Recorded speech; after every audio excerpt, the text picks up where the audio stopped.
Hello, welcome to my channel. বাঙালি 12 মাসের 13 পার্বণের রান্নাবান্নায় প্রতিদিন সংসারের টুকিটাকি রান্নাবান্না নিয়ে হাজির আমি।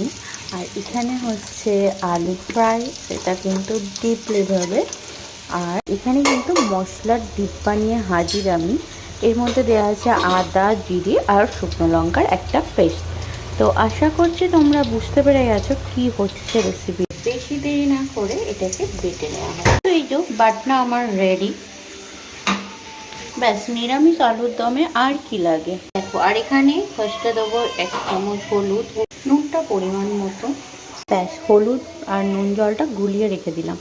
আর কিন্তু কিছু লাগবে না। এবার আলুটা ফ্রাই হয়ে গেছে, এই আলুটাকে তুলানো। চলো আলুটাকে তুলে নেওয়া যাক। এটা ছানটা হলে ভালো হতো, কিন্তু আমার কাছে এই মুহূর্তে ছানটা নেই, তাই ফোনটা দিয়ে তোলা হচ্ছে।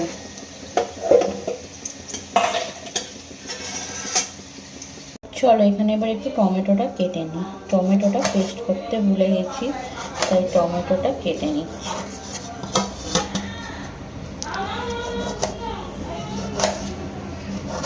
টমেটো কাটা কমপ্লিট।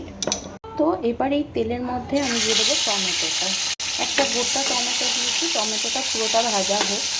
আমি না আমার মতোই রান্না করতে ভালোবাসি, আর তাই আলুর দমটা আজকে আমি যেভাবে সিম্পলভাবে করি সেইভাবেই তোমাদের সাথে শেয়ার করলাম।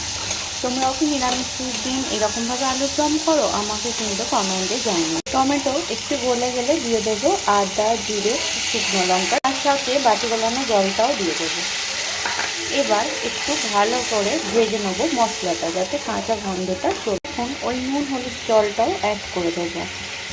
আমি খুব একটা এক্সট্রা মশলা দেওয়া পছন্দ করি না, যেহেতু জিরেটা বাটনাতে বাটা আছে, তাই আর এক্সট্রা জিরে গুঁড়ো দিলাম না। একটুখানি অ্যাড করবো চিনি। দেন রান্না কুইক করতে গেলে প্রেশার কুকারে আগে তাই জল দিয়ে একটু সিটি দিয়ে নেবো আমি।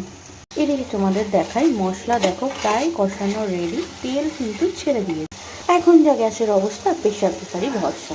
চলো এদিকে করতে গেছে, এবার আলু সিটি ওঠার অপেক্ষায়। চলো আলুগুলো এবার ঢেলে। যে আলুর দমটা হয়ে গেছে, আর এখানে হচ্ছে পরোটা।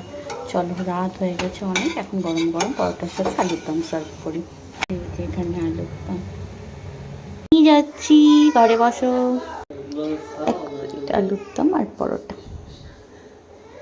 চলো ডিনার কমপ্লিট।